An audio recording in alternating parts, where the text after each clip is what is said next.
एक ओंकार सतनाम करता पुरख निर्भव निर्वैर अकाल मूरत अजूनी सैभं गुर प्रसाद। अंग 145वां। सलोक महला पहला मीन से गुरु नानक देव जी की रचना है। सबाही सलाह जिनी ध्याया एक मन। शूरवीर उसे कहा जाता है, गुरबानी में शूरवीर उसे कहा गया है जो मन से मन को जीत लेता है। वो सबसे बड़ा शूरवीर है। अपने मन को हराना ये सबसे बड़ा और कठिन युद्ध है। संसारिक युद्ध जितने भी हैं उन सबका कारण क्या है? मन की आशाएं, मन की कामना।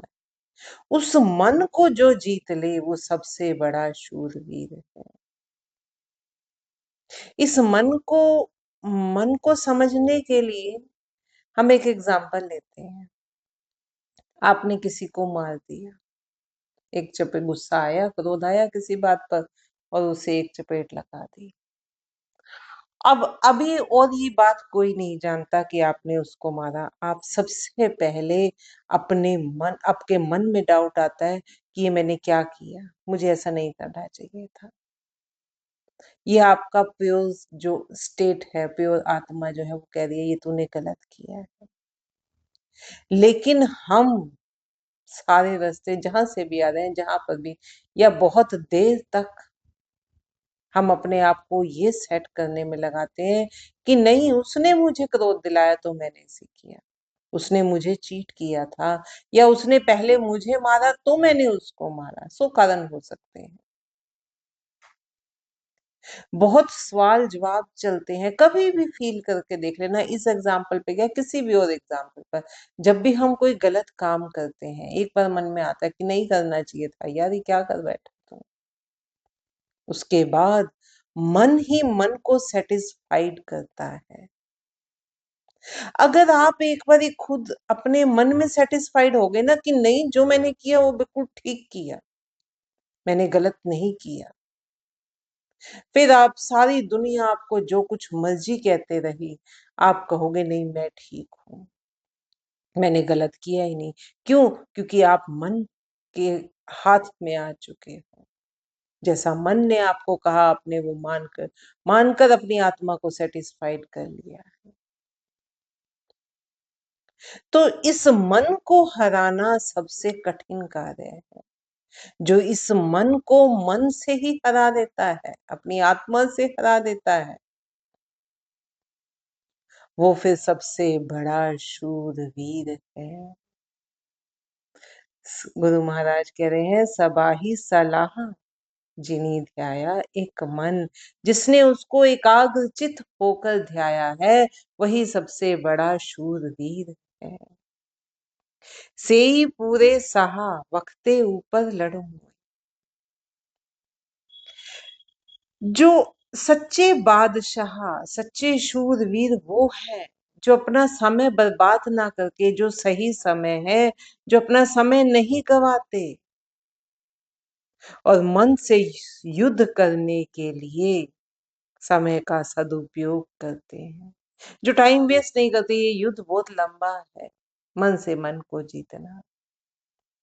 जो मन से युद्ध करने के लिए सही वक्त चुन लेते हैं, समय गवाते नहीं और समय का सदुपयोग करते हैं, फिर वो सबसे बड़े बादशाह बन जाते हैं। गुरु महाराज यहाँ पर जो 4 पहर कहे गए हैं उनमें से जो अमृत वेला है उसकी श्रेष्ठता बयान कर रहे हैं कि जो उस समय को समझ लेता है ना, जो उस समय को जो संभाल लेता है वो फिर इस युद्ध को जीत जाता है। क्यों? क्यों है ये वक्त श्रेष्ठ?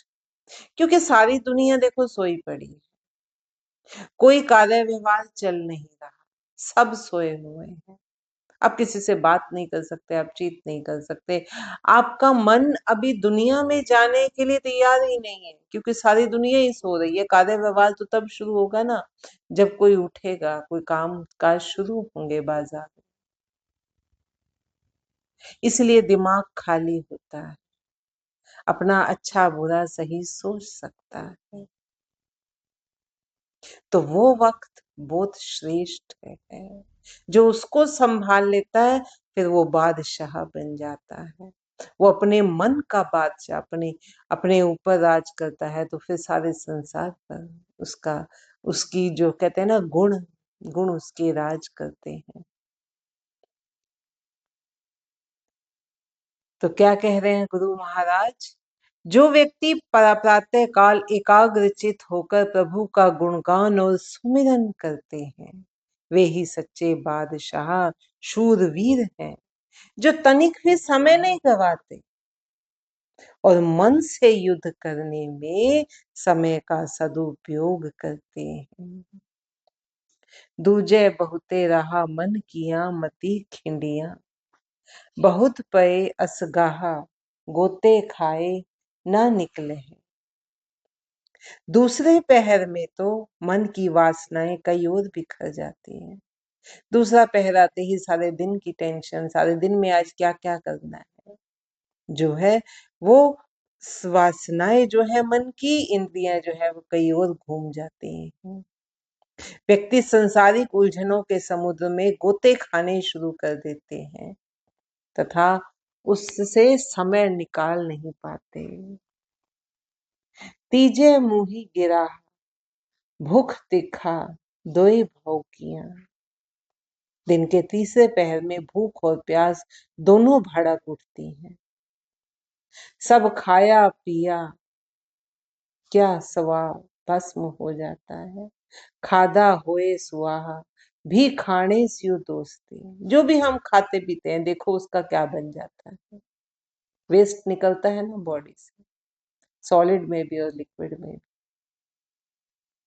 तो सब खाया पिया भस्म हो जाता है और पुनः खाने के लिए दोस्ती अर्थात प्रेम जाग उठता है। दोबारा फिर भूख लगती है, दोबारा फिर उसके लिए प्रेम जाग उठता है। चौथे आई ऊंघ अखी मीठ पवार दो, चौथे पहर में नींद आ दबाती है, आंख बंद करते ही व्यक्ति गाढ़ी नींद में सो जाता है। पवार गया, पवार गया एक्चुअल में ये पंजाबी का वर्ड जो यूज किया जाता है, ये क्या है कि बहुत गहरी नींद जिसको हम कहते हैं कि होश ही नहीं। एक्चुअली आपने कई बार सुना होगा, ये बात बहुत मशहूर है कि कई बार किसी की डेथ होती है और थोड़ी देर बाद वो दोबारा जिंदा हो जाते हैं। हम ये कहते हैं, कहने में आता है कि हम दूध ले गए थे और फिर धर्मराज ने इसको देखते कहा कि गलत बंदा लगा। सुनते हैं ना ऐसी कहानी। या हम ये कहें कि हम साइंटिफिकली बात करें कि इतनी गहरी नींद में चला गया कि बेहोशी में चला गया कि उसको कुछ पता ही नहीं आसपास क्या हो रहा है। तो उस वो जो समय है जिस समय वो उसके कॉन्शियस काम ही नहीं कर रही, सभी इंद्रियां काम करनी बंद कर गई, जिस समय वो जो थोड़ा सा समय है उसको कहते थे कि पवार गया, कि गहरी गहरी नींद में था ये, सांस लेना भी भूल गया, इतनी गहरी, इतना भी कॉन्शियस काम नहीं कर रही थी। तो गुरु महाराज क्या कहते हैं, चौथे आई ऊंघ अखी मीठ पवार गए। चौथे पहर में नींद आ दबाती है और बंद आंखें बंद करके व्यक्ति गाढ़ी नींद में सो जाता है। भी उठ रचियुन वाद से वरिया की पिड़ बत्ती, पुनः उठकर जगत के धंधों के वही झमेले शुरू हो जाते हैं और व्यक्ति सैकड़ों वर्षों तक जीवित बना रहने का घमासान युद्ध शुरू कर देता है। सभे वेला वक्त सबजे अठी भाव हुए। यदि आठों पहर प्रभु का भय प्रेम मन में बना रहे तो केवल प्रातः काल ही नहीं बल्कि सभी समय पवित्र हैं। हाथ से जो कुछ मर्जी करते रहो, चेतना चेतना उस प्रभु की ओर बनी रहे। अगर ऐसे हो जाओ तो फिर आठों पहर ही, सिर्फ सुबह का वेला ही नहीं, फिर हर समय सभी समय पवित्र है। नानक नानक साहिब मन वसै, सच्चा नावन है। हे नानक, यदि साहिब परमात्मा मन में बसा हुआ हो तो व्यक्ति वास्तविक रूप में स्नान करता है। महला दूजा। सेई पूरे साहा, जिनी पूरा पाया, अट्ठी वे परवाह रहन, इकते रंग। जिन्होंने पूर्ण प्रभु को पा लिया है वे ही पूरे बादशाह हैं। क्योंकि पहले मन से मन को जीता है, वो शूरवीरता हासिल की है, विकारों को दूर किया है। विकारों का पर्दा आत्मा और मन के बीच में बना हुआ है। जब वो पर्दा हटता है तो बात बनती है। जब विकार छूटते हैं तो शुद्धता आती है, गुण आते हैं। जिन्होंने पूर्ण प्रभु को पा लिया है वे पूरे बादशाह हैं। वे आठों पहर मस्त बने रहकर एक ही रंग में रंगे रहते हैं, प्रभु के रंग में रंगे रहते हैं। दर्शन रूप अथाह विरले पाई है, करम पूरे पूरा गुरु, पूरा जाका बोल। नानक पूरा जे करे, खटे नाही तोल। लेकिन उस अथाह प्रभु के दर्शन में लीन व्यक्ति विरले ही होते हैं। दर्शन रूप अथाह विरले पाई, क्योंकि कोई कोई ही ऐसा शूरवीर होता है जो मन से मन को जीतता है, जो अवगुणों को बाहर निकालकर फिर गुणों को अपने अंदर बसाता है, अपने जीवन में बसाता है, सत्य से साक्षात्कार करता है, उस प्रभु में लीनता हासिल करता है। वो कोई विरला ही होता है जो उस अथाह पर प्रभु के दर्शन में लीन होता है। अपने कदम पूरे पूरा गुरु, पूरा जाका गुरु। अपने कथन की पूर्णता वाला गुरु, क्योंकि गुरु पूर्ण है, उसका कहा हुआ फिर हर बोल पूर्ण होता है। अपने कथन की पूर्णता वाला गुरु व्यक्ति को पूर्ण बना देता है, क्योंकि वो हर रुकावट को जानता है, वो हर हमारे विकार की बारीकी को जानता है कि कहाँ कहाँ ये किस किस रूप में दबा बैठा है। क्यों? क्योंकि वो आप इससे निकल चुका है, वो आप पूर्ण हो चुका है, गुणों का भंडार हो चुका है।